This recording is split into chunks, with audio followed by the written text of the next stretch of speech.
Hello guys, আসসালামু আলাইকুম। আশা করি আপনারা সবাই ভালো আছেন। আলহামদুলিল্লাহ, আপনাদের দোয়ায় আমিও ভালো আছি। তো আজকে দেখাবো ক্লে দিয়ে কিভাবে ক্লে দিয়ে দেখেন আমি কিভাবে একটা জিনিস বানালাম। জিনিসটা দেখতে হলে অবশ্যই ভিডিওটা শেষ পর্যন্ত দেখবেন। আজকে আমি সচরাচর ক্লে দিয়ে ভিডিও করি না, বা ক্লে দিয়ে ফুল বানাতে সেটাও জানি না। তারপরেও নিজের থেকে চেষ্টা করলাম, জানি না কতটুকু হয়েছে। বাজে হলে অবশ্যই কিছু মনে করবেন না। আসলে প্রথম প্রথম বানাইছি, জানি না কিরকম হয়েছে। ভালো হলে অবশ্যই বলবেন কমেন্টে। দেখেন, প্রথমে আমি এটাকে গুল গুল করে নিলাম, তারপরে এগুলোকে জোড়া লাগিয়ে তারপরে তারপরে ফুলটাকে একটা দিলাম। দিয়ে এখন আমি পাতাগুলো বানিয়ে নেব। ও গাছের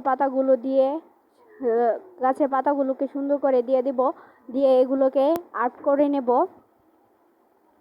আরেকটা পাতা বানিয়ে নিচ্ছি আমি। তো এই দেখেন, পাতাগুলো আমার দেওয়া হয়ে গেছে। এখন এগুলোকে আমি আর্ট করে নেব। প্রথমে আমি একটা কালো রং নিলাম, নিয়ে এটাকে আর্ট করে নিচ্ছি। পাতাগুলোকে আর্ট করে নিব।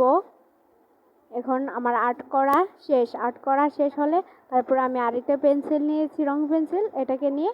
এটাকেও একটু আর্ট করে নিলাম। আবার আমি একটি গ্রিন কালার রং পেন্সিল নিয়েছি।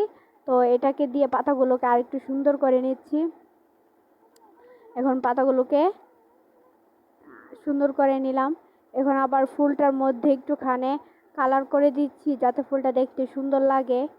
তো আপনারা অবশ্যই কমেন্টে জানাবেন কেমন হয়েছে। প্রথমবার করছি ক্লে দিয়ে কীভাবে করে সেটাও জানি না। নিজে যতটুকু পারছি ততটুকুই করছি। এখন দেখেন, এটাকে আবার একটুখানি কালার করে নিচ্ছি, যাতে দেখতে ক্লেটা দিয়ে ফুলটা দেখতে একটু সুন্দর লাগে। দেখেন, ফুলটাকে একটু কালার করে নিলাম, যাতে কালারটা একটু দেখতে সুন্দর লাগে, ফুলটাকে যাতে সুন্দর লাগে। তো এটাই ছিল আমার ফুল। কেমন হয়েছে অবশ্যই কমেন্টে জানাবেন। ওকে।